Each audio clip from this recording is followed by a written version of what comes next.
ओह चलो यहाँ ध्यान दो। अब हम लोग क्या पढ़ेंगे, तो तुम लोग मेरे पे देख के पता चलता होगा कि पढ़ेंगे हिस्ट्री, क्लास 10th का हिस्ट्री पढ़ेंगे, ठीक है ना।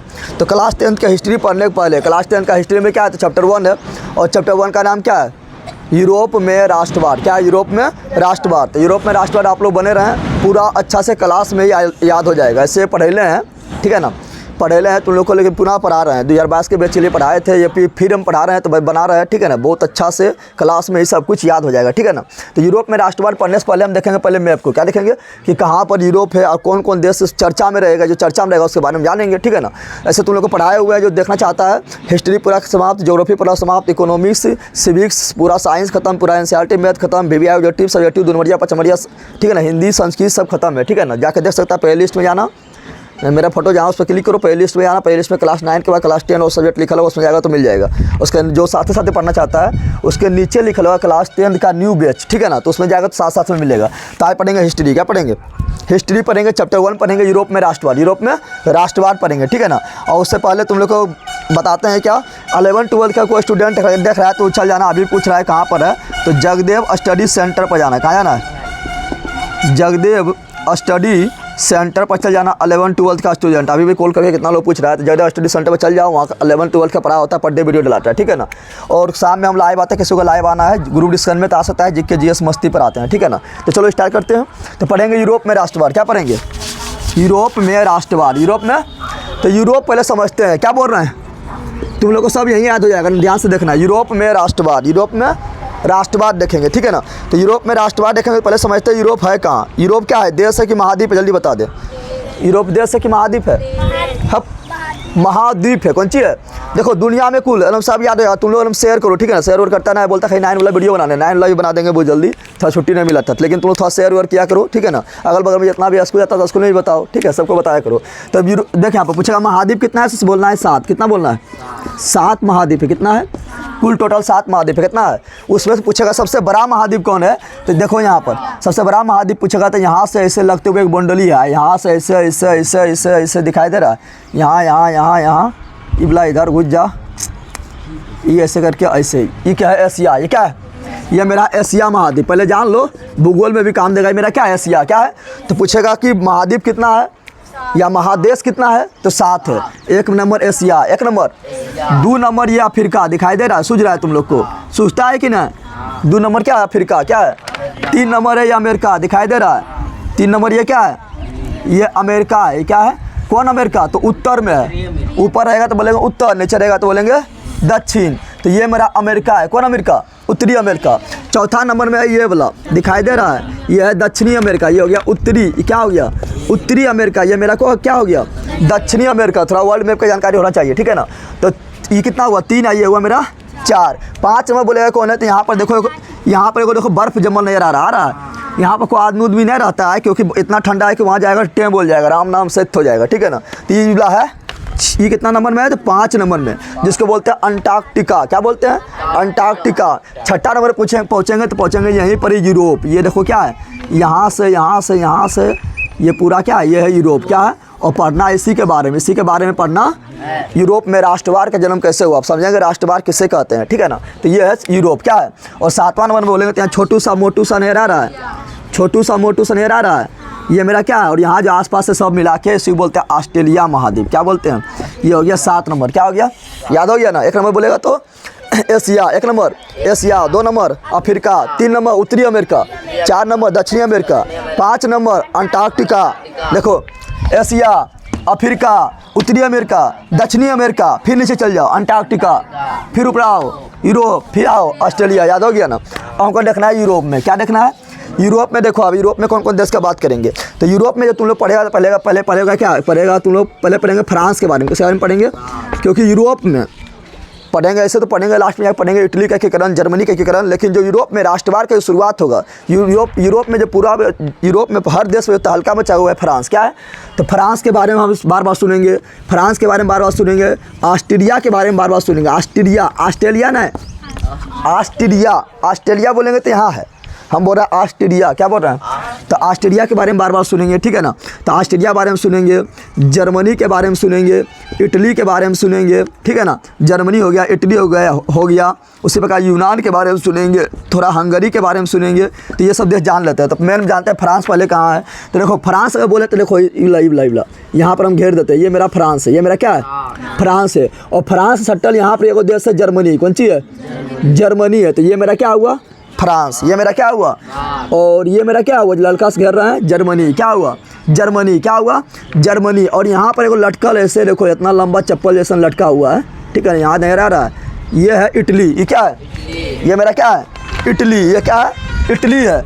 और यहीं पर देखेगा तो यहाँ पर जर्मनी और इटली के बीचा में यहाँ तनी सन कौन सी, ऑस्ट्रिया, कौन सी है, ऑस्ट्रिया है। अभी इस तरह नहीं था जब अभी इस तरह है, लेकिन जब यूरोप में राष्ट्रवाद हो रहा था तो उस समय इस तरह मैप नहीं था, लेकिन हम नाम बता दे रहे हैं, ठीक है। सब यूरोपीय में उस समय ऑस्ट्रिया जो था, ऑस्ट्रिया को पूरा यूरोप में सबसे मजबूत था ऑस्ट्रिया, और सब पर अधिकार कर लेता, मतलब इसी का चलता था क्या, बोलबाला चलता था, ठीक है ना।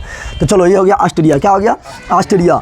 और यहाँ पर यह क्या हो गया, यहाँ पर आएगा तो यहाँ देखो एक तो देश है जिसको बोलते हैं यूनान, क्या बोलते हैं, यूनान, क्या बोलते हैं। और यूनान से ही बाउंड्री यहाँ पर लगता है किसका, तुर्की का, किसका लगता है, तुर्की का। भी थोड़ा सा चर्चा करेंगे, इससे तुर्की को भी देख रहे हैं, ठीक है ना। ये क्या है मेरा, ये मेरा है तुर्की, ये मेरा क्या है, तुर्की है, ठीक है। यूनान बोल दिया, हंगरी तो बोले, हंगरी अभी नहीं बोले थे।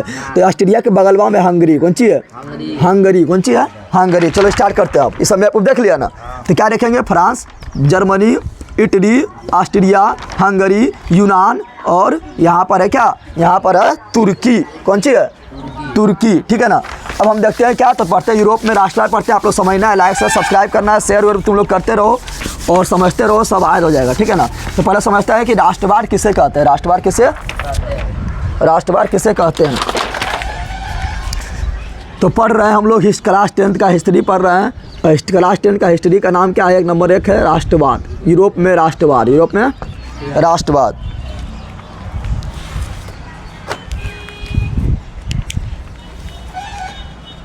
तो देखिए यहाँ पर, तो पहले पढ़ेंगे राष्ट्रवाद, क्या पढ़ेंगे, राष्ट्रवाद किसे कहते हैं। तो राष्ट्रवाद मतलब क्या होता है, तुम्हारा राष्ट्र, राष्ट्र मतलब तुम्हारा देश, राष्ट्र मतलब, तो राष्ट्र मतलब तुम्हारा देश, यानी राष्ट्र के प्रति प्रेम, स्नेह, क्या बोल रहे हैं, राष्ट्र के प्रति प्रेम हो, स्नेह हो, ठीक है ना, गर्व के बात हो, लगाव के बात हो, इसे बोलते हैं राष्ट्रवाद, क्या बोलते हैं। तो सबको अपना देश के प्रति प्रेम है, किसको ना है, के बंदर हनुमान है जिसको अपना देश के प्रति प्यार है, सबको है। तो देश के प्रति जो तुम्हारा प्रेम है, स्नेह है, लगाव है, गर्व की बात है, वही क्या है, राष्ट्रवाद, क्या है। जैसा तो इंडिया के प्रति कुछ होता है तो सब लोग, चाइना मतलब कुछ करता है तो सब बोलता है कि चाइना का मारिए देंगे, मार देंगे। पाकिस्तान को बोलता है उड़ाइए देंगे, उड़ा देंगे ना, क्यों ऐसा बोलता है, क्योंकि भारत के प्रति सबको क्या है, प्यार है, स्नेह है, लगाव है, गर्व है। तो यही जो है ये क्या है, राष्ट्रवाद, क्या है। तो राष्ट्रवाद का अगर परिभाषा बोलेगा तो राष्ट्रवाद की परिभाषा क्या बोलना है क्या, राष्ट्रवाद क्या एक भावना है। राष्ट्रवाद को देखते हैं हम लोग क्या, नहीं, क्या है, राष्ट्रवाद एक भावना है, देश प्रेम का एक भावना है, देश प्रेम का क्या है, एक भावना है, ठीक है। तो क्या है, राष्ट्रवाद एक भावना है, राष्ट्रवाद क्या है, एक भावना है, राष्ट्रवाद क्या है, एक भावना है। अच्छा, यह भावना से भारत के प्रति प्रेम का भावना हर जगह है क्या, पाकिस्तान में है ना है। तो ये कहाँ रहता है, जो देश में रह रहा है उसी भौगोलिक क्षेत्र के लोगों में रहता है, उसी भौगोलिक क्षेत्र के लोगों में, यानी जो देश में भारत में है तो भारत के लोग भारत के प्रति प्रेम है, पाकिस्तान में चले जाते तो पाकिस्तान के लोग पाकिस्तान के प्रति प्रेम है, लेकिन पाकिस्तान तो बर्बाद है, ठीक है ना। तो यहाँ देखा हम लोग क्या बोलेंगे, तो राष्ट्रवाद क्या है, राष्ट्रवाद एक भावना है, राष्ट्रवाद एक भावना है जो किसी भौगोलिक मतलब समझ रहा है, मतलब जहाँ के लोग रहता है, भौगोलिक मतलब स्थिति, ठीक है ना। तो जो किसी भौगोलिक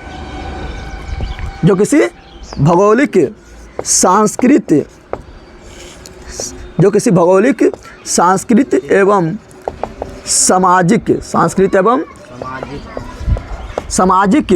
लोगों में तो राष्ट्रवाद एक भावना है जो किसी भौगोलिक, सांस्कृतिक एवं सामाजिक लोगों में एकता के भावना को जन्म देता है, लोगों में एकता के भावना को जन्म देता है। किसका भावना जन्म देता है, एकता के भावना में। सिंपल बात है, हम लोग इंडिया में सोचते हैं कि मिल के रहे, कोई देश आया ना लड़ने तो उसको चटा मारे ना, पटक के मारे, क्या है, कि एकता का भावना, कौन सी भावना हो, तो एकता के भावना का जन्म देता है, एकता का भावना को जन्म देता है। तो पूछेगा राष्ट्रवाद क्या है, तो सिंपल बोलेगा राष्ट्रवाद क्या है, भावना है। क्या है, ये भावना है जो किसी विशेष भौगोलिक क्षेत्र में रहने वाला, इंडिया का भौगोलिक क्षेत्र हो गया, अमेरिका का भौगोलिक क्षेत्र हो गया, चाइना चमगादड़ चीन वहीं से फैला था कोरोना, तो उसका भौगोलिक क्षेत्र हो गया। तो क्या है, राष्ट्रवाद भावना है जो किसी भौगोलिक क्षेत्र, भौगोलिक सांस्कृतिक में तो समझ रहा है जो हम लोग का कल्चर है, ठीक है ना, सांस्कृतिक एवं सामाजिक लोगों में एकता की भावना को क्या करता है, जन्म देता है। क्या देता है, यहाँ बोल सकते हैं क्या राष्ट्रवाद क्या है, तो इसको और हम बोल सकते हैं, यहाँ समझ अभी इसमें कहानी बहुत अच्छा है, सुनेगा तो काफ़ी अच्छा रहेगा। अभी हम बता रहे हैं राष्ट्रवाद के बारे में। तो राष्ट्रवाद पूछेगा क्या है, तो राष्ट्रवाद क्या है, तो देश के प्रति, ऐसे भी बोल सकते हैं देश के प्रति क्या है, तो प्रेम है। क्या है, देश बोले तो राष्ट्र, देश बोले तो प्रेम है, स्नेह है। क्या है, स्नेह है, लगाव है। क्या है, लगाव है, ठीक है ना, और गर्व के बात है। किसका बात है, तो ये भी क्या है, ये भी क्या है, राष्ट्रवाद। क्या है, राष्ट्रवाद है। क्या है, राष्ट्रवाद। सिंपल बात है, सबको अपना देश से प्यार होता है। बात से तुम लोग हम लोग को प्यार है कि नहीं, बोलते हैं भारत माता की जय, वंदे मातरम, जय हिंद बोलते हैं। तो क्या है, ये हमारे देश के प्रति प्रेम है, स्नेह है, लगाव है, गर्व की बात है, ठीक है ना। तो यह राष्ट्रवाद। क्या है, अब पूछेगा कि राष्ट्रवाद का परिभाषा सबसे अच्छा कौन दिया था, राष्ट्रवाद का परिभाषा आधुनिक समय में, ठीक है ना, परिभाषा किसने दिया था, याद रखना, डायरेक्ट पूछेगा। तो राष्ट्रवाद का जो परिभाषा आधुनिक समय में और सटीक देने वाला जो था वो था अर्नेस्ट क्या कौन था, अर्नेस्ट रेनन। बोलो, याद होना है, अर्नेस्ट रेनन। क्या बोलना है, अर्नेस्ट रेनन। क्या बोलना है, अर्नेस्ट रेनन। और ये कहाँ का था, फ्रांसीसी था। कहाँ था, यानी फ्रांस के रहने वाले, अभी तुम लोग को मैप में दिखाए थे, फ्रांस के रहने वाला, फ्रांसीसी दार्शनिक था, ठीक है ना। तो ये क्या कहता है, ये दिया था राष्ट्रवाद का अच्छा परिभाषा दिया था। और फ्रांस में अपना कहानी वहानी लिख कर, ठीक है ना, अपना क्या बोलता है उसको, अपना कहानी लिखता है, किताब लिखता है, उससे क्या करता था, फ्रांस में मतलब राष्ट्रवाद की भावना को जन्म दे रहा था। पहले राष्ट्रवाद की भावना ऐसा कोई नाम का चीज़ नहीं था, सब लोग अपना क्षेत्र ले पकड़ के बैठ गया, वो रामी देश के अति राज के। सब कोई मान लो भारत में बोलने लगेगा कि, कोई बोलने लगा हम बिहारी है, कोई बोलने लगा हम झारखंडी है, मराठी है, अब भारत को कोई वैल्यू नहीं देगा, तो क्या होगा, देश टूट नहीं जाएगा। तो उसी प्रकार पहले यूरोप में कोई वैल्यू नहीं था कोई देश का, ठीक है ना, सब अपना क्षत्रिय पकड़ के बैठल था, ठीक है ना। लेकिन अर्नेस्ट रेनन जो है धीरे धीरे क्या कहता, तो राष्ट्रवाद की भावना जन्म दिया था। और एक व्यक्ति और आएगा, सोरयू। क्या आएगा, या इसको बोलेंगे सोरयू। क्या बोलेंगे, सोरयू। ये जो है ना फ्रांस का ही था। कहाँ था, फ्रांस के ही दार्शनिक था और चित्रकार था। क्या था, ये अपना चित्रकारी के माध्यम से, चित्रकारी के माध्यम से क्या बोल रहे हैं, ये अपना चित्रकारी के माध्यम से क्या करता था, फ्रांस में जो है राष्ट्रवाद की भावना को विकास कर रहा था। चित्रकारी में तो समझते हैं, जैसे हम लोग का नहीं लगता है भारत माता का जो चित्र होता है, नहीं लगाते भारत माता का चित्र, तो उसको देख के हम लोग क्या आता है, एक अथी उसको देख के हम लोग क्या आता है, देश के प्रति प्रेम, स्नेह और गर्व से हम लोग भर जाते हैं। उसी प्रकार जो है ये सोरयू नामक दार्शनिक, ये भी कहाँ के, फ्रांस के, कहाँ के, फ्रांसीसी है। कहाँ का, फ्रांसीसी के है, ठीक है ना। ये अपना चित्रकारी के माध्यम से राष्ट्रवाद के भावना को विकास कर रहा था। कहाँ, फ्रांस में। कहाँ कर रहा था, फ्रांस में। तो चलिए सब परिचय रहा है, ठीक है ना। अब पढ़ें कि सबसे पहले फ्रांस में ही क्रांति होगा, और फ्रांस में जब क्रांति होगा तो यही क्रांति क्या होगा, पूरा यूरोप में धीरे धीरे फैल जाएगा। जैसे कोरोना कहाँ, चीन से निकला है ना, अब पूरा देश में कैसे फैल गया है, पूरा वर्ल्ड में। उसी प्रकार यहाँ कोरोना तो गलत चीज़ फैला है, लेकिन फ्रांस जो राष्ट्रवाद फैलेगा अच्छा चीज़ रहेगा, ठीक है ना। तो हम बता रहे हैं क्या, तो अब देखो, तो राष्ट्रवाद का यहाँ ध्यान दो, देखो यहाँ पर आप समझ, आपने इंपॉर्टेंट क्वेश्चन बन रहा है, पूछेगा क्या बता, यहाँ पर ध्यान दो, फ्रांस में पहला क्रांति होगा। क्या होगा, फ्रांस में क्रांति। अब क्या पढ़ेंगे, फ्रांस में क्रांति पढ़ेंगे। अब फ्रांस की क्रांति है, पूरा यूरोप में फैल जाएगा, पूरा यूरोप में क्या होगा। और पहला क्रांति जो होगा वो होगा 1789 ईस्वी की, ये हम याद रखना, 1789 ईस्वी की फ्रांस की क्रांति, ठीक है ना। 1789 ईस्वी की फ्रांस की क्रांति, 1789 ईस्वी की फ्रांस की क्रांति। 1789 ईस्वी में क्या होगा, फ्रांस की जनता जागेगा, ठीक है ना। जागेगा मतलब इतना समझना कि सुतल था एकदम 6 महीना से जाग गया। जागेगा मतलब कि उसमें भी देश प्रेम की भावना आएगा, देश प्रेम की भावना आएगा। जो क्षेत्रीय स्तर पर टूटा हुआ है, बहुत छोटा छोटा अपना पकड़ लिया, राजा स्तर पर टूटा हुआ वो नहीं, बोलेगा हमारा भी एक देश होना चाहिए, हमारा भी एक पहचान होना चाहिए, ठीक है ना। और सबको समान अधिकार होना चाहिए। पहले क्या था, पहले यूरोप में जो है जो अमीर लोग था, अमीर लोग तो समझ रहा है ना, अमीर को वहाँ बोलता है कुलीन। क्या बोलता है, जो राजा के परिवार के था, जो अमीर लोग था, जो पादरी समझता है, जो मंदिर में पूजा कराता है, मंदिर में बोलेंगे, वहाँ बोलेंगे चर्च। क्या बोलेंगे, तो उस सबको बोलते हैं कुलीन। क्या बोलते हैं, तो उन लोग को सब अधिकार था, मतलब सब कुछ अधिकार, वो लोग पूरा मौज कर रहा है, ठीक है ना। खा टूट नहीं रहा है, खाली टैक्स ले रहा है, खा पी रहा है पूरा अच्छा से, और गरीब उरीब पर अत्याचार भी कर रहा है, पूरा एकदम खुशी मना रहा है, ठीक है ना। और जो गरीब था, जो मजदूर था, जो किसान था, उसको मतलब टैक्स भी देना पड़ रहा है, दिन रात काम भी करना पड़ रहा है, और उन लोग के अंदर काम करना पड़ रहा है, तरह तरह के जुर्म भी सहना पड़ रहा है, ठीक है ना। तो इस तब वहाँ के फ्रांस की जनता जागा और कर दिया क्या, 1789 क्रांति, 1789 के क्रांति, फ्रांसीसी क्रांति। और एक नारा दिया था, डायरेक्ट क्वेश्चन पूछा है, क्या दिया था, ऐसा हम लोग नारा नहीं देते हैं, जय हिंद जय भारत को देता है ना, तुम मुझे खून दो मैं तुम्हें आज़ादी दूंगा, ऐसा नारा है भारत में। उसी प्रकार वहाँ पर एक नारा दिया था क्या, और पूरा वर्ल्ड में नारा फेमस हो गया। क्या था? स्वतंत्रता। क्या था? स्वतंत्रता, समानता, स्वतंत्रता, समानता एवं बंधुता। स्वतंत्रता, समानता एवं बंधुता। तुम्हें पढ़ाए थे क्या यार? का तुम्हें पढ़ाए थे? क्या पढ़ाए थे? श्रम विभाजन जाति प्रथा पढ़ाए थे। और उसमें भी बोला था क्या, डॉक्टर भीमराव अम्बेडकर साहब बोले थे कि हमारा समाज कैसा होना चाहिए? तो हमारा समाज ऐसा होना चाहिए जहाँ स्वतंत्रता हो, समानता हो, बंधुता हो। तुम लोग को डायरेक्ट क्वेश्चन पूछेगा, बहुत बार बता चुका है। बंधुता तो समझ रहा है, भाईचारा। बंधुता मतलब भाईचारा, बंधुता मतलब भाईचारा। अब देखो डायरेक्ट तुम लोग क्वेश्चन पूछेगा कि 1789 के महान फ्रांसीसी क्रांति का नारा क्या था? तो स्वतंत्रता, समानता, बंधुता। या पूछेगा स्वतंत्रता, समानता, बंधुता नारा कब दिया गया था? किस क्रांति का नारा है? क्या बोलेगा? 1789 ईस्वी के फ्रांसीसी क्रांति का नारा है, ठीक है ना। अब यहाँ ध्यान दो, स्वतंत्रता मतलब कि हम लोग भी स्वतंत्र है, खाली जो अमीर लोग है, जो कुलीन लोग है, ठीक है ना, जो पादरी लोग है, खाली वो है स्वतंत्र नहीं है कि मतलब आराम से खाली बैठा है, टैक्स हम लोग दे रहे हैं, खाली बैठ बैठ के खा रहा है, पूरा एकदम ओमिन चौमिन पिज्जा बर्गर खा रहा है, मौज कर रहा है, ऐसा नहीं। हम लोग भी क्या है? स्वतंत्र है। हम लोग भी क्या है? स्वतंत्र है। हमको समानता चाहिए। क्या चाहिए? ऐसा नहीं कि आप लोग अमीर है तो जो मन है वो जुर्म करते रहो, हम लोग को मारते रहो, कूटते रहो, हम लोग खाली सहते रहेंगे, ऐसा नहीं। हम लोग को भी चाहिए समानता, यानी सबको समान हो, सबको क्या हो, न तो अमीर न तो गरीब, ठीक है ना। सब लोग क्या हो, समाज में सब लोग समान हो। अब बंधुता होना चाहिए। क्या होना चाहिए? बंधुता में समझ रहा है कि सब लोग मिलजुल कर रहे हैं, भाईचारा की तरह रहे और अपना फ्रांस को आगे बढ़ाएं, ठीक है ना। तो ये दिया था नारा, ठीक है ना। अब इसमें क्या हुआ कि इसमें उस समय फ्रांस के राजा जो था, यहाँ ध्यान दो, ऐसे तो फ्रांस में यहाँ ध्यान दे देना है तुम लोग को। फ्रांस के एगो राजा था, ठीक है ना, उस समय नहीं था लेकिन एगो बता रहा, फ्रांस का एक राजा था कौन? लुई 14वां। क्या था? लुई 14वां। क्या बोल रहे हैं? 14वां किस तरह लिखेंगे? लिखेंगे रोमन अंक में। तो लुई 14वां था। क्या था? लुई 14 नंबर के था, इसलिए लुई 14वां। लुई 14वां था। ये काफ़ी खच्चर राजा था। खच्चर समझता है मतलब निरंकुश था। क्या था? निरंकुश था। क्या था? निरंकुश। निरंकुश मतलब समझ रहा है? निरंकुश मतलब होता है जिस राजा पर किसी का अंकुश ना हो, यानी जो मनमानी नियम कर रहा है, ठीक है ना। क्या कर रहा है? जो मनमानी नियम कर रहा है, पूरा एकदम फ्री है, उसको किसी का अंकुश नहीं रहता। जिससे यहाँ भारत में है नरेंद्र मोदी चाहेगा जब मनमानी करने कर पाएगा? बिल्कुल नहीं कर पाएगा। करेगा तो 5 साल के बाद फिर उसको हट साइड लग दो, सब बैठा देंगे। हम लोग जनता का अधिकार है ना, लेकिन राजा के पास अधिकार होता है? बिल्कुल ना होता है। फिर राजा को हटाने का अधिकार ना होता है। राजा एकदम निरंकुश है। कौन सी है? यानी उस पर किसी का अंकुश नहीं है। और ये जो लुई 14वां है, कौन सी बोलता था पता है? तो बोलता था कि मैं ही राज हूँ। क्या बोलता था? यानी मतलब हम ही तुम्हारा देश है, मैं ही राज हूँ। क्या बोल दिया? मैं ही राज हूँ और मेरा शब्द ही कानून है। क्या बोलता था? मतलब कानून बनाने को जरूरत ना है, जो हम बोल दिए वो है कानून हो गया। कौन सी हो गया? तो मेरा शब्द ही कानून है, मेरा शब्द ही कानून है। कौन बोलता था? लुई 14वां बोलता था कि हम ही राज ही है, हम ही कौन सी है? राज है, मेरा शब्द ही कानून है। सब बाहुबली तुम लोग देखता है ना, नहीं बोलता मैं महास्मति बोलता है? बाहुबली तुमने देखा है? मैं महास्मति का राजा और मेरा शब्द ही कानून है, बोलता है ना। तो उसी प्रकार ही बोलता था, मैं ही राजा हूँ और मेरा शब्द ही कौन सी? कानून। हम जो बोल दिए तो बोल दिए, वही हो गया। तुमको फांसी चाहिए तो फांसी दे दिए, ठीक है ना। जो बोल दिए हो गया, ठीक है।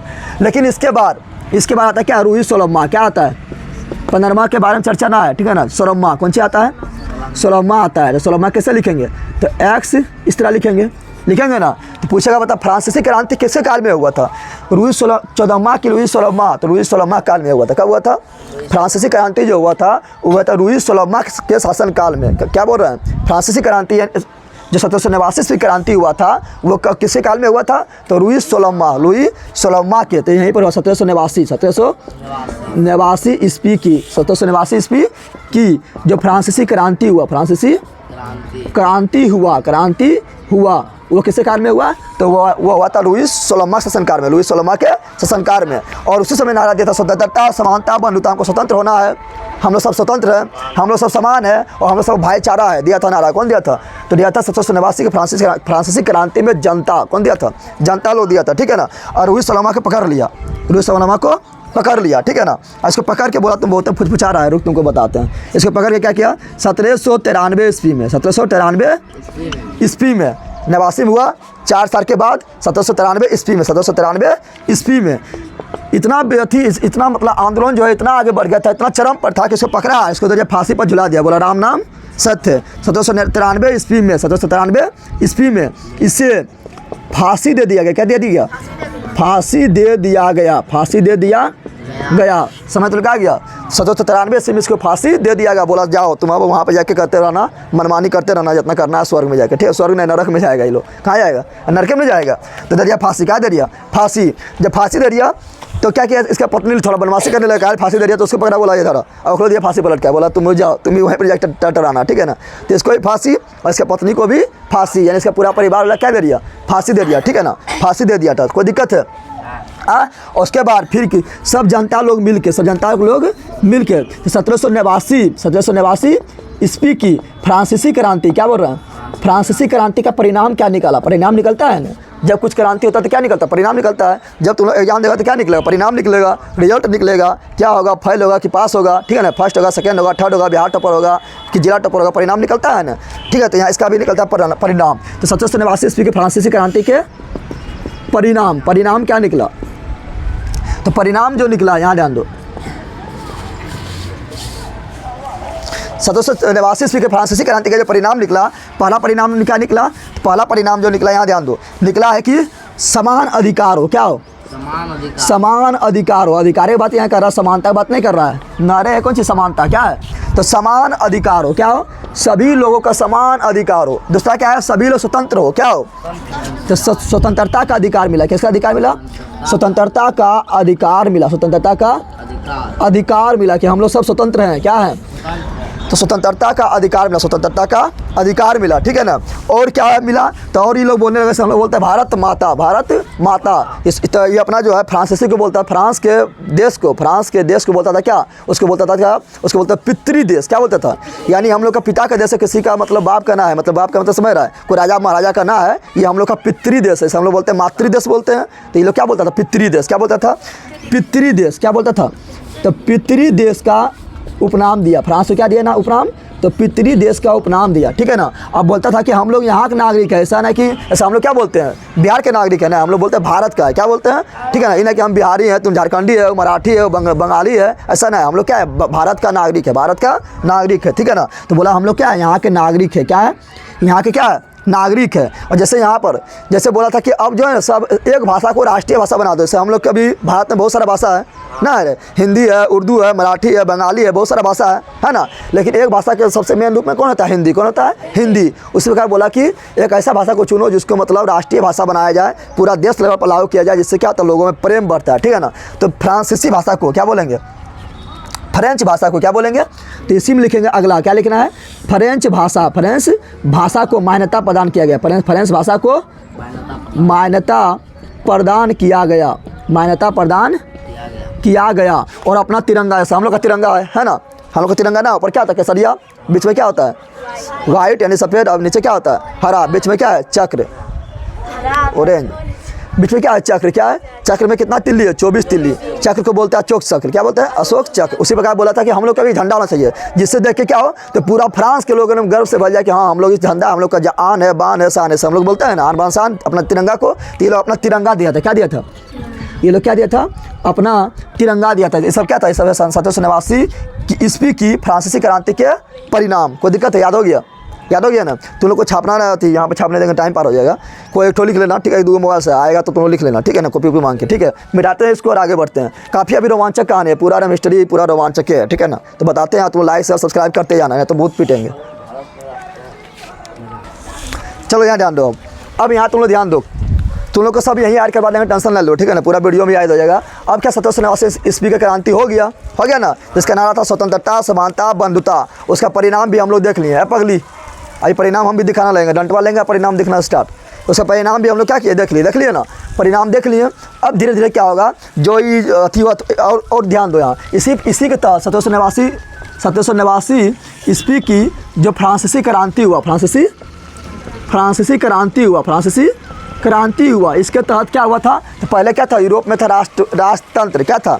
राजतंत्र था। और राजतंत्र था और राजा पर किसी का अंकुश नहीं था, राजा पूरा निरंकुश था। जो मन है मनमानी कर रहा है, बोला हमारा शब्द ही कानून है, नहीं बोल रहा है, और जो मन है मनमानी कर रहा है, ठीक है ना। लेकिन बोला था अब मनमानी नहीं चलेगा। और इसी के तहत क्या कहा था? इसी के तहत एक संविधान बनाया। क्या बनाया था? संविधान बनाया, और इसका नाम रखा संवैधानिक राजतंत्र। क्या रखा?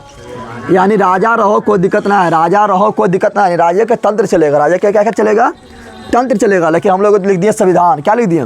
और संविधान में क्या लिखे, संविधान में लिखे क्या, तो संविधान में लिख दिया कि हमको स्वतंत्रता चाहिए, सभी लोग क्या समान अधिकार हो, अभी नहीं बताए थे ना, सब लोग को समान अधिकार हो, हम लोग स्वतंत्रता, हम लोग को स्वतंत्र है, क्या है स्वतंत्र है बताया था, सभी लोग को क्या था समान अधिकार था, हम लोग क्या थे फ्रांस देश का नागरिक है, फ्रांस देश का क्या है नागरिक है, ठीक है ना, हम लोग क्या है भाईचारा है, बताए थे ना, अभी नहीं बताए थे, हम लोग का एक तिरंगा है, क्या है तिरंगा है बताया था ना, और एक चीज़ बताया था कि टैक्स जो है ना, मतलब फ्रांस में जैसे मान लो यहाँ बिहार से झारखंड जाना है, मुंबई जाना है, दिल्ली जाना है, पंजाब जाना है, हरियाणा जाना है, बंगाल जाना है, तो टैक्स लगता है क्या, नहीं लगता है ना। तो उसमें क्या बोला था क्या कि हम लोग को जो अपने देश में इधर उधर जो व्यापार करेंगे उसमें टैक्स फ्री हो, यानी आयात निर्यात शुल्क क्या हो फ्री हो, ठीक है ना। तो ये सब क्या था, ये संविधान के अनुसार राजा चलना, राजा का अपना मनमानी ना है कि मेरा शब्द ही कानून है, नहीं चलेगा।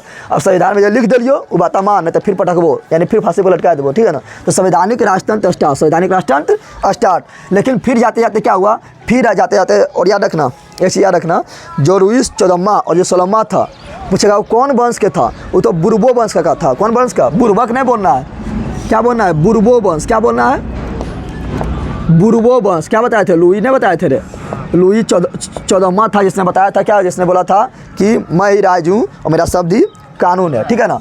और क्या लुई 16वां, ये सब कौन वंश से था, तो ये सब वंश का था बुर्बो वंश, कैसे था बुर्बो वंश से था, ठीक है ना, याद रखना बुर्बक ना बुर्बो वंश, कौन वंश बुर्बो वंश, ठीक है ना। अब आगे क्या होगा, धीरे धीरे ठीक चल रहा है, आप तो राजवंश समाप्त हो गया, राजतंत्र आ गया, कौन राजतंत्र आया, तो संवैधानिक राजतंत्र आया, ठीक है चल रहा है। लेकिन धीरे धीरे फिर क्या हुआ, फिर बुराइयां आना शुरू हो गया, सिंपल बात है। फिर जो है अमीर लोग का धीरे धीरे अमीर लोग क्या करने लगा, अपना पैर पसारने लगा, और फिर अमीर लोग क्या करने लगा, अभी बहुत सारा क्रांति होगा देखना, फिर अमीर लोग क्या करने लगा, तो फिर अमीर लोग जो है जुर्म करने लगा, किस पर, तो फिर वही मजदूर पर, किसान पर, ठीक है ना, गरीब पर जुर्म करने लगा, और फिर जो है निरंकुश हो गया, क्या हो गया निरंकुश हो गया, क्या होगा निरंकुश।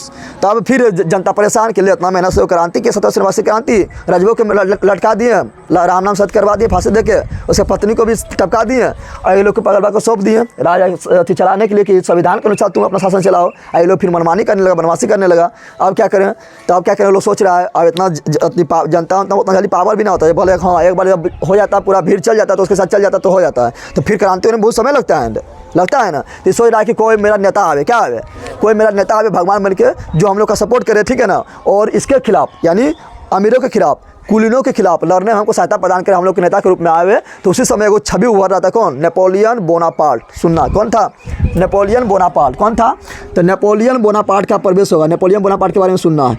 तो अब क्या होगा, नेपोलियन बोनापार्ट का प्रवेश होगा, ठीक है ना।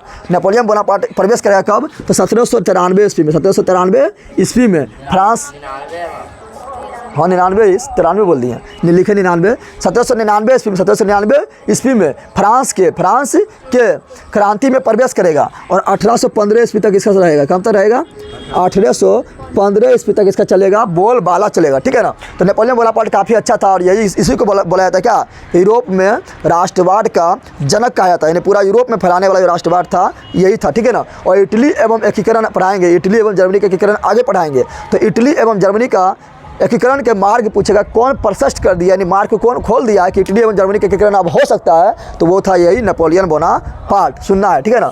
नेपोलियन बोनापार्ट के बाप का नाम क्या था, बाप समझता है, पिताजी, ठीक है ना। इसका बाप का नाम था कार्लो बोनापार्ट, क्या था, कार्लो बोनापार्ट। तो अब यहाँ पर जनता कहाँ है, जनता यहाँ परेशान है, कहाँ जनता, फ्रांस की जनता की कोई मेरा नेता आ जाए जो हमारा नेतृत्व करे, और हम लोग उसके साथ चल के फिर ये पगलबाज जो बदमाशी करने लगा इसको फिर कूटे, ठीक है ना। और फिर जो है यूरोप में एक अच्छा फ्रांस में एक अच्छा शासन का स्थापना करें। तो आता कौन, नेपोलियन बोनापार्ट। कौन आता है, नेपोलियन बोनापार्ट आता है, ठीक है ना। और नेपोलियन बोनापार्ट जो है बहुत सारा युद्ध जीत चुका था, बहुत सारा युद्ध जो है लगभग 40 युद्ध जीत चुका था। कितना युद्ध, 40 युद्ध जीत चुका था, ठीक है ना।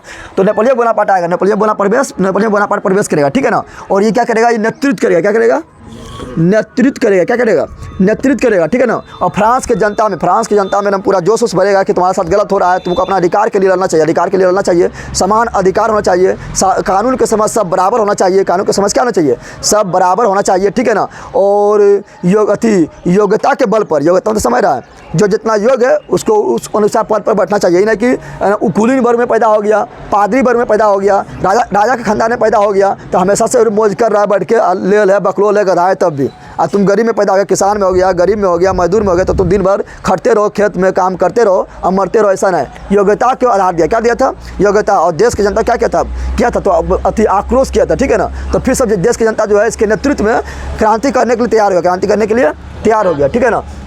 तो फिर क्या हुआ? तो 1799 तो नेपोलियन बोनापार्ट समझिए, नेपोलियन बोनापार्ट जो है 1804 ईस्वी में, 1804 ईस्वी में एक अपना कानून बनाएगा। क्या बनाएगा? कानून बनाएगा। इसको बोलेंगे क्या? नेपोलियन संहिता। क्या बोलेंगे? तो बोलेगा, डायरेक्ट क्वेश्चन पूछेगा कि नेपोलियन संहिता, क्या पूछेगा? नेपोलियन संहिता, नेपोलियन संहिता, या इसी को बोलते हैं नेपोलियन कोड। क्या बोलते हैं?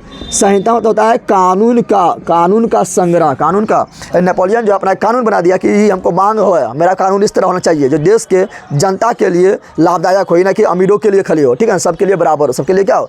तो नेपोलियन कोड या नेपोलियन संहिता का बनाया, नेपोलियन संहिता बनाया था, ठीक है ना। और इसके नेतृत्व में क्या हुआ था? इसके नेतृत्व में जो है फ्रांस में जो है, फ्रांस में जो है मतलब जो बुर्बो वंश था, क्या था? क्या बोल रहे हैं? बुर्बो वंश की शासन को समाप्त कर दिया। क्या कर दिया? शासन की समाप्ति हो गया, यानी बुर्बो वंश जो फिर आ गया था। एक बार तो फंस के लड़का के भेज दिया था, लेकिन फिर बुर्बो वंश जो है मतलब अपना धीरे धीरे आधिपत्य कायम कर लिया, ठीक है ना। तो नेपोलियन बोनापार्ट आया, फिर बुर्बो वंश के शासन की समाप्ति किया। क्या अभी बहुत सारा क्रांति होगा, ठीक, सुनते रहना, ठीक है ना। समाप्ति किया, क्या किया? समाप्ति किया, ठीक है ना।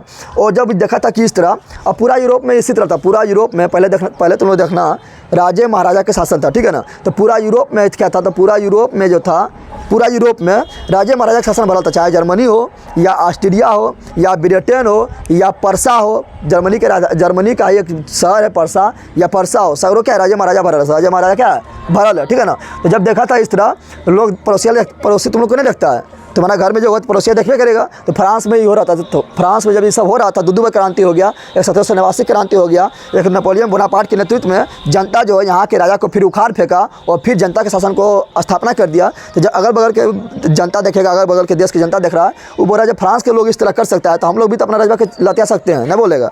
तो वो सोच रहा है कि जब फ्रांस की जनता इस तरह कर सकता है तो हम लोग भी अपना रजबा को आराम से लतिया सकते हैं, थोड़ा कोई नेतृत्व करने वाला मिल जाए, ठीक है ना। तो धीरे धीरे क्या हो रहा था? राष्ट्रवाद का विकास अन्य देश में भी हो रहा था, अन्य देश में भी हो रहा था, ठीक है ना। तो अन्य देश में हो रहा था, समझ आ गया तुम लोग को। तो 1804 में, ठीक है ना। तो धीरे धीरे क्या हुआ? नेपोलियन जो है फ्रांस को क्या किया था? फ्रांस के तो एकीकरण कर दिया था और फ्रांस को जो है बुर्बो राजवंश से मुक्ति कर दिया था। लेकिन नेपोलियन सोचा था, अब क्या नेपोलियन सोचा था कि ऐसा करते हैं, फ्रांस में तो करिए दिए, आप दूसरा देश में घुसते हैं, जैसे जर्मनी हो गया, ऑस्ट्रिया हो गया, इटली हो गया, ठीक है ना, पर्सा हो गया, इस सब देश में भी घुसते हैं। और पर्सा जर्मनी के अंदर ही आता है, इस सब में भी घुसते हैं, इस सब में भी वहाँ के राजा को हटाते हैं और जनता को सिंहासन पर बैठा देते हैं। कौन सोच रहा है? नेपोलियन। कौन सोच रहा है? जैसे ब्रिटेन हो गया, ये सब सोच रहा है, ठीक है ना। तो और जनता भी खोज रहा है कि हाँ ये तो बहुत अच्छा रहेगा, जनता नहीं खोजेगा, राजवा शासन कर, जनता भी सोच रहा है कि तो बहुत अच्छा रहेगा। जिधर नेपोलियन जाता सब जनता लोग भी बोलता भगवान आ गया, सब लोग उसी पीछे दौड़ जाता। यानी जनता भी उसी नेपोलियन को साथ देने लगा। इससे क्या हुआ? इससे हुआ डर। क्या फर गया? इससे अगर डर किसको हो गया? किसको डर हो गया? तो डर हो गया जहाँ पर राजा का शासन था, कहाँ था? तो हर जगह था। ऑस्ट्रिया में था, कहाँ था? ऑस्ट्रिया में था, ठीक है ना। पर्सा कहाँ है? तो जर्मनी का एक शक्तिशाली राज्य है, पढ़ाएंगे आगे। पर्सा के नेतृत्व में ही जर्मनी का एकीकरण होगा, आगे पढ़ाएंगे, ठीक है ना। तो ऑस्ट्रिया हो गया, पर्सा हो गया, ठीक है ना। उसी प्रकार ब्रिटेन हो गया, क्या हो गया? ब्रिटेन हो गया, ठीक है ना। रूस हो गया, क्या हो गया? रूस हो गया। ये सब सोचा कि अरे कहीं नेपोलियन जो है हम लोग को जनता को भी ना उकसा दे और कहीं जनता जो है आंदोलन करके हमको भी राम नाम सत्य नहीं करवा दे, ठीक है ना। तो ये चारों जो बनाया, ये चारों जो है मिलकर क्या बनाया? प्लान। क्या बनाया? ये चारों मिलकर बनाया प्लान। क्या बनाया है? कैसा करते हैं कि नेपोलियन आके जो पहले हम लोग को बारी बारी से एक को टपकाएगा और जनता को सियासत पर बैठा देगा। ऐसा करते हैं चारों मिलकर पहले नेपोलियन को टपका दो। क्या कर दो? नेपोलियन को टपका दो, ठीक है ना। इसलिए चारों की सेना मिलकर क्या करेगा? तो नेपोलियन का सामना करने चल जाएगा। और 1815 ईस्वी में होगा युद्ध। किसके बीच होगा? तो चारों एक साथ और नेपोलियन एक साथ, ठीक है। दोनों बीच क्या होगा? युद्ध। क्या होगा? युद्ध होगा, ठीक है ना। तो जब युद्ध होगा तो इसमें क्या होता है? इसमें नेपोलियन के पहली बार पराजय हो जाता है। क्या होता है? अब पराजय होने के कारण क्या है? तो देखो यहाँ पर पराजय होने के कारण क्या है कि धीरे धीरे जो है ना, कुछ समय बीतने के बाद जो है धीरे धीरे जो है जनता जो है नेपोलियन का भी साथ देना बंद कर दिया। शुरू में नहीं रहता है, शुरू में पूरा जोश रहता है ना, लेकिन धीरे धीरे क्या कहता, जनता भी नेपोलियन के साथ देना बंद कर दिया। क्यों कर दिया था बंद? कि नेपोलियन जो है ना बलजबरी, किसी को बगल में सुतर उठल है, ठीक है ना, बलजबरी चल सेना में भर्ती हो, हमारे सेना में भर्ती हो, और किसी को भर्ती ना होना है तो उसको खराब लगता था, तो जनता भी क्या किया, धीरे धीरे साथ करना बंद कर दिया, ठीक है ना। तुम खा पकड़ के चल खैया बाद में चल पहले लड़े ले, ठीक है ना। तो क्या हुआ था, नेपोलियन को भी जनता देना साथ देना बंद कर दिया था, और नेपोलियन का क्या हुआ, पराजय। क्या हुआ, नेपोलियन का हो गया पराजय हो गया। क्या हुआ, नेपोलियन का पराजय। तो पूछेगा नेपोलियन का पराजय कब हुआ? 1815 ईस्वी में, 1815 ईस्वी में हो गया, ठीक है ना। तो 1815 ईस्वी में नेपोलियन का पराजय हो गया, और नेपोलियन को भेज दिया था सेंट हेलिना द्वीप पर। कहाँ भेज दिया? ये वो द्वीप है सेंट हेलिना, क्या है, अंटार्कटिक महाद्वीप में है, ठीक है ना, अटलांटिक महाद्वीप में सेंट हेलिना द्वीप पर भेज दिया। द्वीप किसको बोलते हैं? द्वीप बोलते हैं वैसा भूमि टुकड़ा जो चारों तरफ पानी से घिरा हो, उसे द्वीप बोलते हैं। क्या बोलते हैं? द्वीप बोलते हैं। यहाँ पर भेज दिया, यहाँ पर पगलवा को है ना द्वीप पर, चारों तरफ पानी है, बीच में तुम पर रहो अकेला। तो यहीं पर क्या हुआ, 1821 ईस्वी में, 1821 ईस्वी में क्या हुआ था, नेपोलियन बोनापार्ट की मृत्यु हो गया। नेपोलियन बोनापार्ट की मृत्यु हो गया, लेकिन उससे पहले नेपोलियन बोनापार्ट कुछ काम भी किया। क्या किया नेपोलियन बोनापार्ट? क्या किया नेपोलियन बोनापार्ट? काम भी किया। क्या किया? काम। पहला काम क्या किया? तो नेपोलियन संहिता का निर्माण करवाया था, नेपोलियन कोड का निर्माण करवाया था। और क्या किया? तो जर्मनी को एकीकरण करने के लिए जर्मन राइन संघ का, पूछेगा बता, जर्मन राइन संघ का निर्माण किसने करवाया? जर्मन राइन संघ का निर्माण किसने करवाया? तो बोलना है नेपोलियन, नेपोलियन। और फिर घुसा था थी, बताया था नेपोलियन पहले फ्रांस में क्या किया था, तो राजा के शासन को उखाड़ के फेंका था, फिर जर्मनी घुसा, फिर इटली घुसा। तो इटली में भी दो चीज़ किया था। क्या किया इटली में? क्या किया? दो चीज़ किया। क्या चीज़ किया? एगो एस याद रखना, एगो टी याद रखना। क्या रखना? एगो एस, एगो टी। एस मतलब बोलेंगे सिसले पाइन। क्या बोलेंगे? सिसले पाइन, सिसले पाइन, ठीक है ना। और टी मतलब बोलेंगे ट्रांसपेडियन। क्या बोलेंगे? ट्रांसपेडियन, ट्रांसपेडियन। पूछेगा सिसले पाइन संघ, सिसले पाइन संघ या ट्रांसपेडियन संघ, ट्रांसपेडियन संघ का निर्माण किसने करवाया? तो क्या बोलेगा? Napoleon Bonaparte, Napoleon Bonaparte. पूछेगा सिसले पाइन संघ और ट्रांसपेडियन संघ का निर्माण कौन देश में किया गया? तो इटली में। कहाँ पर? इटली में किया गया। किसके नेतृत्व में? तो नेपोलियन बोनापार्ट के नेतृत्व में, नेपोलियन बोनापार्ट के नेतृत्व में। पूछेगा जर्मन राइन संघ का निर्माण किसके द्वारा किया गया? नेपोलियन बोनापार्ट के द्वारा। किसके कहाँ किया गया? तो जर्मनी में किया गया। समझ में आ गया ना। तो यहाँ पर क्या हुआ? नेपोलियन युग का अंत हुआ। नेपोलियन युग का क्या हुआ? तो नेपोलियन युग का अंत कब हुआ? तो बिल्कुल देखो 1815 में हो गया, क्योंकि 1815 में नहीं हार हो गया, जैसे हार वैसे अंत। तो नेपोलियन युग का अंत हो गया 1815 ईस्वी में। और जब और इसी को देख कर, ठीक है ना, इसी को नेपोलियन बार बार फ्रांस में बहुत सारा क्रांति होगा। अभी दो पढ़ लिए ना, 1789 पढ़े ना, 1789 पढ़ लिए। फिर अभी देखे थे क्या, नेपोलियन बोनापार्ट के नेतृत्व में भी क्रांति हुआ। अभी फिर आगे जब क्रांति होगा 1830 में होगा, फिर 1848 में होगा। और जब जब फ्रांस में क्रांति होगा तब पूरा देश में क्या होगा? जैसे फ्रांस में क्रांति हुआ तो धीरे धीरे सब देश वाला अगल बगल देखेगा, और उसका भी जनता क्या करेगा? उसका भी जनता करने लगेगा क्रांति, कि हमको भी लगता है हमको भी आज़ादी मिल जाएगा, ठीक है ना। तो उसका जनता भी क्रांति करने लगता था। यानी फ्रांस में क्रांति होता था और वो क्रांति जो है पूरा देश में, पूरा यूरोप में फैल जाता था, पूरा यूरोप में फैल जाता था, ठीक है ना। यानी इसी को देखते हुए एक ऑस्ट्रिया का निरंकुश मतलब समझ रहा है, बदमाश राजा था, जिसका नाम था क्या? मेटरनिक। क्या था? आगे पढ़ाएंगे, इससे क्वेश्चन भी बनता है। तो ऑस्ट्रिया का राजा था जिसको बोलते हैं चांसलर। क्या बोलते हैं? तो वो था मेटरनिक। क्या था? मेटरनिक था, ठीक है ना। तो वो बोलता था क्या? इसी को देखते हुए बोलेगा कि फ्रांस जब छिकता है, फ्रांस क्या करता है? छिकता है। यानी फ्रांस में कुछ भी होता है, थोड़ा सा भी क्रांति होता है ना, तो पूरा यूरोप में फैल जाता है। पूरा यूरोप में क्या आता है? फैल जाता है। तो इसी को देखते हुए बोला था क्या? मेटरनिक। बोलेगा कथन किसका है? बोलेगा फ्रांस जब छिकता है तो पूरे यूरोप को सर्दी एवं जुकाम हो जाता है। किसने कहा? तो मेटरनिक का। कौन कहा? मेटरनिक। कौन कहा? मेटरनिक का। मेटरनिक कौन था? तो ऑस्ट्रिया का चांसलर। ऑस्ट्रिया के चांसलर। अच्छा था कि खराब था? तो बदमाश था, निरंकुश था, ठीक है ना। लेकिन पूरा यूरोप में सबसे मजबूत अभी वही था, लेकिन काफ़ी बदमाश था, समझ आ गया ना। तो बोला किसने कहा? तो बोलना है क्या? मेटरनिक। किसने कहा? आप पढ़ना 1815 ईस्वी से बाद क्या होता है। तो 1815 ईस्वी क्या बोल रहे हैं? 1815 ईस्वी में फिर क्या होगा? चारों देश जो मिल के नेपोलियन को हराया। नेपोलियन को कौन कर? ऑस्ट्रिया, पर्सा, ब्रिटेन, रूस, ये चारों देश मिल के करेगा क्या? तो एक करेगा सम्मेलन। क्या करेगा? सम्मेलन कहाँ करेगा? तो जाएगा वहीं पर ही, इस चारों में जो मजबूत देश था ऑस्ट्रिया, कौन था? तो वहीं पर ऑस्ट्रिया में जाएगा। ऑस्ट्रिया में चारों बैठेगा, बोलेगा कैसे क्या किया जाए, नेपोलियन को तो हरा दिए हैं, अब फिर तो राजा शासन रहेगा। तो ऐसा करते हैं, फ्रांस में तो राजा का शासन हटा गया ना, फिर अजमेर को वहाँ क्या करते हैं, बैठा देते हैं, ठीक है ना। तो ये होगा एक सम्मेलन, क्या होगा। तो 1815 ईस्वी में ऑस्ट्रिया की राजधानी, ऑस्ट्रिया की राजधानी में चारों देश बैठक करेगा। तो ऑस्ट्रिया की राजधानी वियना में क्या होता है, वियना में सम्मेलन होगा। क्या होगा, वियना में सम्मेलन होगा, ठीक है ना। तो वियना में क्या करेगा, सम्मेलन होगा। तो डायरेक्ट क्वेश्चन पूछा तुम लोग को, बताओ कि वियना सम्मेलन कब हुआ, क्या बोलेगा। 1815 ईस्वी में होता है वियना सम्मेलन।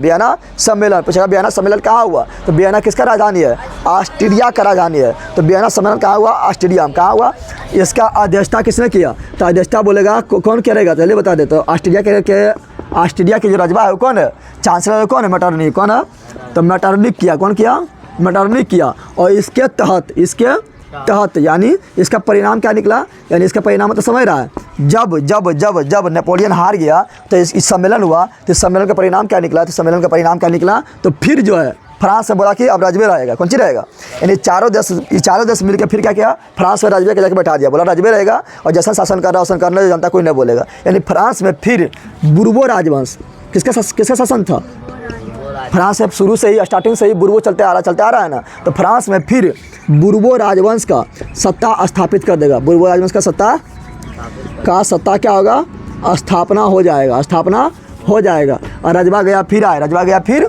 गया। और रजवा जब आ गया तो क्या होगा, रजवा फिर बनवासी करेगा ना। अच्छा, बनवासी करेगा कि ना, तो रजवा फिर करेगा बनवासी। कौन सी करेगा। और एक तो पूछेगा कि नेपोलियन युग का अंत कब हुआ, 1815 ईस्वी में। अब पूछेगा कि मेटरनिख युग, क्या पूछेगा, मेटरनिख युग का शुरुआत कब हुआ, 1815 ईस्वी में। 1815 ईस्वी में मेटरनिख युग का शुरुआत हुआ। और मेटरनिख युग जो चलेगा 1815 ईस्वी से लेकर, डायरेक्ट क्वेश्चन पूछेगा 2 नंबरिया कि मेटरनिख युग किसे कहते हैं। तो 1815 ईस्वी से लेकर 1848 ईस्वी तक के काल को, ठीक है ना, मेटरनिख युग कहा जाता है। क्योंकि 1815 ईस्वी से लेकर 1848 ईस्वी तक पूरा यूरोप में अगर किसी का बोलबाला था तो वो किसका था, मेटरनिख का था। इसलिए 1815 ईस्वी से लेकर 1848 ईस्वी तक के काल को मेटरनिख युग कहा जाता है। जैसे तुम लोग को पढ़ाएंगे भारत में राष्ट्रवाद, ऐसे तुम लोग को पढ़ा रही है भारत और राष्ट्रवाद, देख लेना, इतना अच्छा पढ़ा रही है कि तुम लोग को सब क्लास में याद हो जाएगा, पूरा पढ़ाए हुए हैं, ठीक है ना। जाएगा प्ले लिस्ट में तो मिल जाएगा, क्लास 10 को सब्जेक्ट में जाएगा। तो पूरा अच्छा से पढ़ा रही है। एक वीडियो में खत्म कर ले हैं और एगो 2 वीडियो में खत्म कर ले हैं, ठीक है, जाके देख सकता है। तो एक वीडियो जो खत्म किया वही देख लेना, ठीक है ना। तो याद रखना, महात्मा गांधी जो है भारत के राष्ट्रवाद में 1919 ईस्वी से सक्रिय रूप से प्रवेश करता है। और 1900 कब तक रहता है, 47 तक रहता है। कब तक रहता है, 47 तक सक्रिय रूप से रहता है महात्मा गांधी। तो 1919 ईस्वी से लेकर 1947 ईस्वी तक को बोलते हैं गांधी युग। क्या बोलते हैं, लेकिन महात्मा गांधी तो अच्छा काम किया था, लेकिन पगलबाई बदमाशी कौन सी है। 1815 ईस्वी से 1848 ईस्वी तक इसी का शासनकाल चलेगा। इसको बोलते हैं मेटरनिख युग। क्या बोलते हैं, मेटरनिख युग, ठीक है ना। तो फिर 1815 ईस्वी में क्या आ गया, 1815 ईस्वी के बाद फ्रांस में क्या हुआ, तो फ्रांस में आ गया बुर्बो राजवंश। क्या आ गया, कहाँ आया, तो फ्रांस में। कहाँ पर आया, फ्रांस में फिर बुर्बो राजवंश का स्थापना हो गया। कोई दिक्कत है। और नेपोलियन जो है ना, नेपोलियन कोड के तहत क्या किया था, नेपोलियन कोड के तहत क्या किया था, तो नेपोलियन कोड के तहत बोला था कि कानून के समक्ष सब समान है। क्या, कानून के समक्ष सब समान है। यानी नेपोलियन जब फ्रांस में अपना राजवंश स्थापना किया था, अपना कानून स्थापना किया था, तो क्या परिणाम दी, क्या बनाया था, बोला कानून के समक्ष क्या है, सब समान। क्या है, कानून के समक्ष क्या है, सब समान हो। कानून के समझ क्या हो, सब बराबर हो, सब क्या हो, बराबर हो। और योग्यता का आधार दे क्या दिया, बोला था जो योग्य है वो उस पद पर बैठेगा ही, ना कि राजा का बेटा है, पादरी का बेटा है, क्रून का बेटा तो वही मौज करते रहेगा, ऐसा नहीं। सब लोग मौज करेगा जिसके पास योग्यता है। क्या है, तो योग्यता का आधार दिया, क्या दिया था, योग्यता को आधार दिया था, ठीक है ना। और क्या किया था तो नेपोलियन कोड की स्थापना किया। नेपोलियन कोड यानी कानून संहिता का स्थापना किया। नेपोलियन कोड का स्थापना किया था।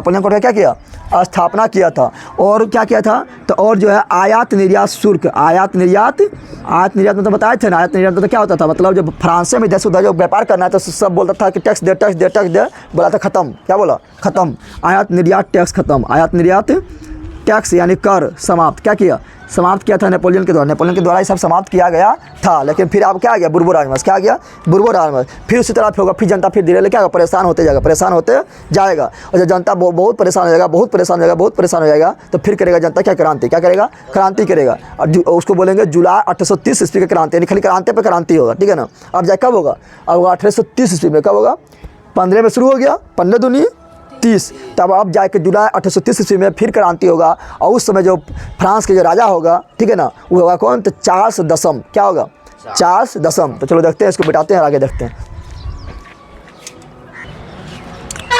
चलो यहाँ ध्यान दो। तो अब क्या होगा, अब होगा क्रांति। क्या होगा, तो अब हम जो आगे जाके होगा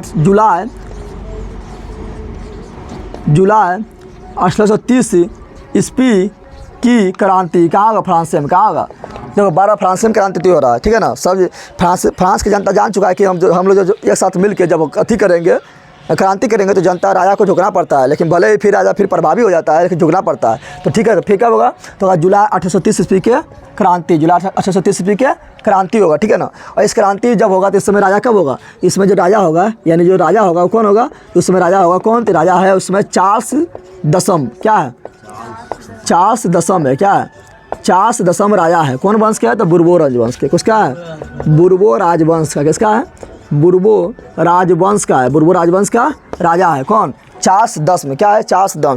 और जनता कर दिया आंदोलन। जनता क्या कर दिया, आंदोलन, क्योंकि ईवी निरंकुश है, क्या है, बदमाश है।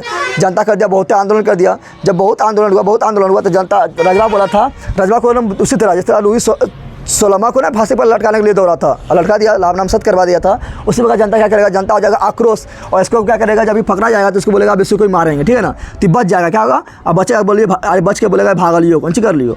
अब भागेगा, क्या करेगा, ये भाग कर कहाँ पहुँचेगा, तो भाग के पहुँच जाएगा इंग्लैंड। कहाँ पहुँच जाएगा, इंग्लैंड, यानी वही ब्रिटेन, यानी रजवे पर चल जाएगा। इंग्लैंड के राजा इसको क्या देगा, संरक्षण। क्या देगा, तो बोलेगा 1830 ईस्वी क्रांति जो हुआ था, ठीक है ना। तो कब हुआ था, जुलाई 1830 में हुआ। जुलाई 1830 में क्या हुआ था, क्रांति हुआ था, क्रांति हुआ था, ठीक है ना। और उस समय जो राजा था, उसमें राजा क्या था, चार्ल्स दसम। क्या बोलना है, चार्ल्स दसम था। क्या था, चार्ल्स दसम था, ठीक है ना। और चार्ल्स 10 राजा था। और जब चार्ल्स 10 में भाग कर कहाँ भागा, तो पहुँचा इंग्लैंड। कहाँ पहुँचा है, इंग्लैंड पहुँचा था, ठीक है ना। और फिर जनता जो है उस समय जो है मतलब उसको साथ दिया था। उस समय जो अच्छा राजा के रूप में था वो था लुई फिलिप। क्या था, लुई फिलिप था। तो जनता बोला था यह राजवा ठीक है ना, हम लोग को साथ भी दे रहा है, इसका विचार उचार भी अच्छा है। तो लुई फिलिप को दिया, गद्दी पर बैठा। क्या किया, क्या गद्दी पर किसको बैठा दिया, तो भागा कौन, चार्ल्स 10 में। कौन भागा, और गद्दी पर कौन बैठा, तो गद्दी पर बैठ गया है राजा के रूप में कौन, लुई फिलिप। कौन बैठ गया है, लुई फिलिप। कौन बैठा है, लुई फिलिप जो है गद्दी पर बैठ गया, गद्दी पर बैठ गया। लेकिन लुई फिलिप के जब आएगा शासन आएगा, तो इसके शासन होते 1848 ईस्वी पहुँचते 1848 ईस्वी पहुँचते क्या होगा, तो बहुत ज़्यादा बेरोजगारी हो जाएगा। क्या हो जाएगा, क्या बता रहे हैं, लुई फिलिप के शासनकाल में 1848 ईस्वी पहुँचते 1848 ईस्वी पहुँचते क्या होगा, तो बहुत ज़्यादा बेरोजगारी में तो समझ रहा है, यानी कमे नहीं मिल रहा है, भूखमरी फैल जाएगा। क्या बढ़ जाएगा, भूखमरी फैल जाएगा, पूरा गरीबी हो जाएगा। क्या जाएगा, पूरा क्या होगा, गरीबी हो जाएगा, ठीक है ना। तो बेरोजगारी हो गया, भूखमरी हो गया, गरीबी हो गया, जनता क्या है, परेशान। क्या है, और ये जो है क्या कर रहा है, ये जो है मतलब लुई फिलिप जो है ये भी धीरे धीरे क्या करने लगा, तो ये भी धीरे धीरे क्या करने लगा, तो जो अमीर लोग है क्या है, यानी कुलीन है, वो लोग के बात मानने लगा, यानी जनता को छोड़ दिया। जनता बैठाया इसको, बैठाया ना, लेकिन क्या जनता को सुनना बंद कर दिया। और क्या करने लगा, तो ये जो है मतलब कुलीन वर्ग का, क्या बोल रहा है, कुलीन मतलब अमीर लोग, कुलीन वर्ग का ही साथ देने लगा, कुलीन वर्ग का ही साथ देने लगा, ठीक है ना। कुलीन वर्ग का ही साथ देने लगा, जनता की बात सुनना बंद, ठीक है ना। और क्या करने लगा, तो मनमानी भी करने लगा। मनमानी बोले तो निरंकुश हो गया। क्या हो गया, निरंकुश, यानी अब इसको मतलब जनता भी कुछ बोलता सुनने कहता निरंकुश हो गया। क्या हो गया, निरंकुश। तो जनता फिर कहते क्रांति, रोखल क्रांति ये हो रहा है। क्या हो रहा है, जनता फिर क्या किया, क्रांति, उसको बोलते हैं जुलाई 1848 ईस्वी क्रांति। क्या बोलते हैं, जुलाई 1848 ईस्वी की क्रांति। जुलाई 1848 ईस्वी की क्रांति करता है। जुलाई 1848 ईस्वी क्या करता है, क्रांति करता है। जुलाई 1848 ईस्वी क्या करता है, क्रांति करता है, ठीक है ना। और इस आप पढ़ाएंगे, आगे पढ़ेंगे तो पढ़ेंगे इटली जर्मनी के बारे में, ठीक है ना। जुलाई 1848 ईस्वी की क्रांति करते हैं। और लुई फिलिप का क्या होता है, अंत। क्या होता है, लुई फिलिप का होगा अंत। क्या होगा, लुई फिलिप का अंत होता है। लुई फिलिप का क्या होता है, अंत होता है। और संवैधानिक राजतंत्र, यानी संविधान के आधार पर क्या होगा, संविधान के आधार पर राजतंत्र का स्थापना होता है। राजतंत्र का स्थापना होता है, संवैधानिक राजतंत्र का स्थापना हो जाता है। और फिर जो है यहाँ पर संविधान के अनुसार जो है फ्रांस में संविधान के अनुसार शासन चलना स्थापित होता है, शासन चलना स्थापित हो जाता है। और अब से जो है मतलब अच्छी तरह से चल रहा है। अब उस तरह मतलब उस समय उस तरह टाइम ना आया है कि फिर जनता को क्या करना पड़े, फिर आंदोलन करना पड़े। और फिर जो है अब मतलब जनता के अनुसार ही शासन चलना स्टार्ट हो जाता है। समझ आ गया ना। तो इसी को देखते हुए क्या करेगा, अब सूख गया कौन, सूख गया इटली। कौन सूख गया? इटली बोलेगा हमू लजबा जो है नहीं बड़ी बदमाश है, लोग उठा के फेंक दिए, ठीक है ना। और जर्मनी में भी क्या होगा, जर्मनी में होगा परसा, क्या होगा, परसा होगा, ठीक है ना। तो परसा होगा, ठीक है ना। तो जर्मनी में भी सब जनता सुख भगाएगा, बोलेगा लगता है जरिए कि जर्मनी भी हम लोग का शासन आ जाएगा। फ्रांस में कितना अच्छा सब लग रहा है, जनता शासन है पूरा अच्छा, सब लोग लग रहा है, हम लोग यहाँ राजवा मनमानी कर रहा है। तो ये क्या होगा, ये दोनों भी सुख भगाएगा, ये दोनों भी क्या होगा, सुख भगाएगा। तो इटली आएगा, पढ़ेंगे पहले इटली के बारे में। और इटली के एकीकरण में बताएंगे 4 व्यक्ति का अहम योगदान था। एक मेजिनी था, एक काउंट काबूल था, एक गैरिबाल्डी था, एक विक्टर इमैनुअल था। और पढ़ाएंगे जर्मनी के एकीकरण में एक व्यक्ति था जो था कौन, बिस्मार्क, जिसका अहम योगदान था। किसका अहम योगदान था? तो बिस्मार्क का अहम योगदान था। किसका एकीकरण में?